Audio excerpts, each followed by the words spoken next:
हमारा टॉपिक है आज स्टैटिस्टिकल डिसीजन थ्योरी। स्टार्ट करते हैं। स्टैटिस्टिकल डिसीजन थ्योरी, इसमें ये वर्ड दिखाई दे रहा है डिसीजन, डिसीजन लेना। ठीक, अब आप खुद सोचो, आप डिसीजन कब लेते हो? आपको जब किसी चीज़ का अब डिसीज़न लेना है तो आप कब लेते हो? जब आपके पास बहुत सारी चॉइसेस हो तभी लोगे ना। आपको किसी चीज़ का फ़ैसला लेना है, बहुत सारे अल्टरनेटिव्स हैं, तभी तो आप फ़ैसला ले पा रहे हो कि भाई इतनी सारी चीज़ों में से मैं क्या चूज़ करूँ। ठीक, अब मान लो कि जैसे कि आपको क्या लेना है, मान लो मोबाइल फ़ोन लेना है, ठीक है, और आपके पास बहुत सारी चॉइसेस हैं कि आप कौन सा मोबाइल फ़ोन लो। आप उसके लिए क्या करोगे? अलग अलग जगह पर पहले उसकी फ़ीचर्स वगैरह सब चीज़ ट्राई करोगे, कौन सी चीज़ अच्छी है, कौन सी नहीं है, उसके अंदर क्या क्वालिटी है, कैमरे की क्या क्वालिटी है, स्टोरेज की क्या क्वालिटी है। इतने सारे अल्टरनेटिव जो आपके पास हैं कि आप ये वाला भी ले सकते हो, आप सैमसंग का ले सकते हो, वीवो का ले सकते हो, ओप्पो का ले सकते हो या किसी का भी। तो आप अपनी तरफ से क्या कोशिश करोगे कि भाई मैं बेस्ट से बेस्ट लूँ। ठीक है, तो अब उन्हीं सारी चीज़ों में से आपने इतने सारे अल्टरनेटिव में से आपने क्या करनी है, चॉइस करनी है। जो इतनी सारी चॉइसेस में से जो डिसीज़न लेना है तो वो कब ले पा रहे हो? यानी कि अगर कोई चॉइस ही ना होती दैट अल्टीमेटली वही रिज़ल्ट हो जाता। पर अगर आपको यही है कि नहीं, कोई चॉइस ही नहीं, आपको सैमसंग का ही लेना है या कोई चॉइस ही नहीं, ओप्पो का लेना है, तो दैन डिसीज़न का क्या, वो तो ले ही रहे हो। पर जब आपके पास बहुत सारे अल्टरनेटिव्स होते हैं तो वहाँ आप क्या लेते हो, डिसीज़न लेते हो। ठीक है, तो हमारा मेन टॉपिक यही है अब डिसीज़न थ्योरी का कि हमारे पास जब बहुत सारे अल्टरनेटिव्स होते हैं, उन बहुत सारे अल्टरनेटिव में से जब हम अपनी बेस्ट चॉइस करते हैं, यानी कि वो जो डिसीज़न लेते हैं, वहाँ पर अब हमारा काम चलेगा कि इसी तरह से हमारी और भी काम है। कि तो खाली मैंने आपको मोबाइल फ़ोन का एग्जाम्पल दिया, ठीक है। तो अब इस टॉपिक को डिस्कस करते हैं। देखो क्या है हमारे पास, every organisation or individual has a take a lot of decision on the daily basis। कहते कि हर व्यक्ति को या हर ऑर्गेनाइजेशन को डेली बेसिस पर कई तरह के डिसीज़न लेने पड़ते हैं।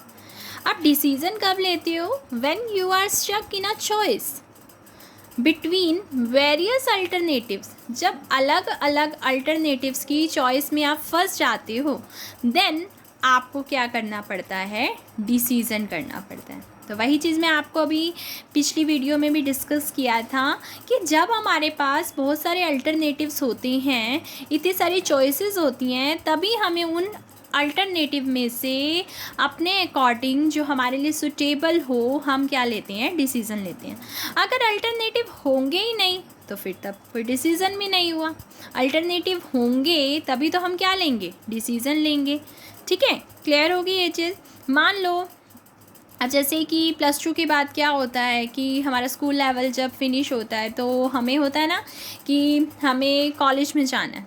तो आपके पास बहुत सारे हैं कॉलेजेस की चॉइस कि आपने किस कॉलेज में जाना है। आपने हिंदू कॉलेज में जाना है, वैश्य कॉलेज में जाना है, आईसी कॉलेज में जाना है, नेकी राम कॉलेज में जाना है, या फिर सीधा यूनिवर्सिटी में एडमिशन लेना है। तो बहुत सारे अल्टरनेटिव्स में से आप क्या करते हो, चॉइस करते हो, डिसीज़न लेते हो।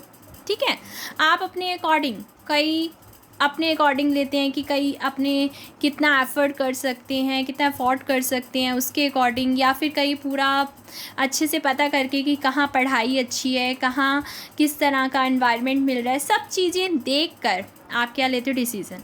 अब डिसीज़न तभी तो लिया जब इतने सारे अल्टरनेटिव से। क्लियर हो गया। अच्छा, जॉब को ले लो। मान लो आपके सामने 3 जॉब्स हैं, ए है, बी है, सी है।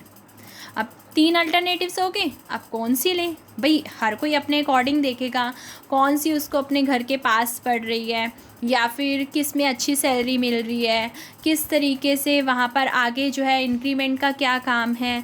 इस तरीके से सारी चीज़ें देखोगे कि कितना इंक्रीमेंट हो रहा है भाई। इसमें एक में तो यही है कि फ़िक्स ही रहेगी जो शुरू में लग गई, एक में यह है कि धीरे धीरे इंक्रीमेंट भी होगा, एक ये है कि आपको मतलब जो मिल तो रही है पर वो बहुत दूर मिल रही है, तो उसके लिए आपको दिक्कत हो रही है।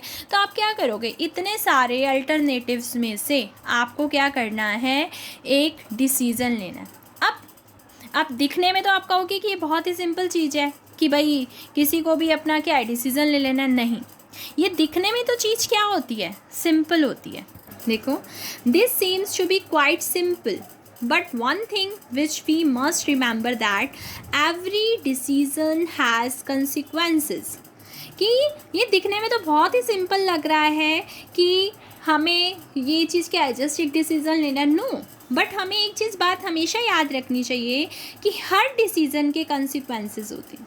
मतलब हर डिसीज़न का पॉजिटिव रिज़ल्ट भी आ सकता है और नेगेटिव रिज़ल्ट भी आ सकता है, पॉजिटिव कंसिक्वेंस भी हो सकती है और नेगेटिव भी। अब जैसे कि आपने मान लो कुछ भी इस तरीके से, मान लो फ़ोन का ही ले लो या फिर जॉब का ही ले लो, आपके अकॉर्डिंग आपको लग रहा था कि वो ठीक है, पर अगर वाकई में ही ठीक होगा दैट मीन्स उसका पॉजिटिव कंसीक्वेंस हो गया, प्रॉफिट मिला इस बात का। पर हो सकता है कि आपके लिए वो ठीक ही नहीं थी, पर आप डिसीज़न जब लिया तो आपने ले तो लिया डिसीज़न, लेकिन वो आपके लिए नेगेटिव रहा। तो वही चीज़ है ना कि अब दिखने में क्या थी, सिंपल, पर असल में सिंपल नहीं थी, क्योंकि इसका कुछ भी परिणाम हो सकता है। क्लियर होगी ये चीज़? आगे बात समझ। तो हमने क्या पढ़ा कि एवरी ऑर्गेनाइजेशन और individual has take a lot of decision on a daily basis. हमें डेली बेसिस पर कई तरह के डिसीज़न लेने होते हैं, ठीक है। अच्छा, कहते हैं कि जब आपके पास बहुत सारी चॉइसेस होती हैं, बहुत सारे अल्टरनेटिव्स होते हैं, तो आपको डिसीजन लेना होता है। कहते हैं this seems to be quite simple but one thing which we must remember that every decision has a consequences. तो अब ये डिसीजन, अच्छा कुछ और भी रिजल्ट्स हैं, कुछ और भी एग्जाम्पल्स हैं, मैं बताती हूँ आपको। जैसे कि ये एग्ज़ाम्पल की आपकी बुक में ही एग्ज़ाम्पल्स हैं, आप वहाँ से भी पढ़ सकते हो। जैसे कि एक इंडिविजुअल को डिसाइड करना होता है भाई वो अपना घर खरीदे या फिर फ्लैट खरीदे या फिर वो रेंट पर रहे। अब ये डिसीज़न लेना तो बहुत ही बड़ी बात है कि मतलब अब उसको फ्लैट ख़रीदना चाहिए किसी अच्छी सोसाइटी में, या फिर उसको अपना ही मकान बना लेना चाहिए, या फिर उसे अपने जो भी उसकी सैलरी वगैरह है या जो भी उसका घर का खर्चे वगैरह जिस चीज़ से भी चलता है, जो भी उसकी सोर्स ऑफ इनकम है, क्या उसके हिसाब से उसे रेंट पर रहना चाहिए किस, तो उसको क्या करना है, इंडिविजुअल को डिसीज़न लेना है। अच्छा, ये भी अब जैसे कि किसी को सर्विस ज्वाइन करनी है या फिर अपना बिजनेस ही स्टार्ट करना है, डिसीज़न लेना पड़ेगा। अच्छा, विच companies car should be purchase, उसे किस तरह की कार खरीदनी चाहिए, किस कंपनी की कार खरीदनी चाहिए, या किस कंपनी की बाइक खरीदनी चाहिए, किस कंपनी का फ़ोन खरीदना चाहिए। ये सारी की सारी जो चीज़ें हैं ये क्या है कि आपके पास बहुत सारे अल्टरनेटिव्स हैं, और इन अल्टरनेटिव्स के बीच में से आपको क्या लेना पड़ेगा, डिसीज़न लेना पड़ेगा। ठीक, इसी तरह से जैसे कि एक बिजनेस फॉर्म है, ठीक है, may have to decide which product it should produce। अब एक बिजनेस फॉर्म है, वो क्या करती हैं, प्रोडक्ट जो है मैन्युफैक्चर करते हैं, मतलब जो प्रोडक्ट्स वगैरह यानी कि जो प्रोड्यूस करते हैं, प्रोडक्ट वगैरह बनाते हैं, तो उनके पास अब बहुत सारे प्रोडक्ट हैं। तब उनको ये सोचना है भाई मुझे किस प्रोडक्ट को बनाने में बेनिफिट है। तो कई चीज़ें और भी हैं, जैसे कि कोई प्रोडक्शन में वो टेक्निक यूज़ करें, तो किस तरह की टेक्निक यूज़ करें कि उन्हें बहुत प्रॉफिट हो।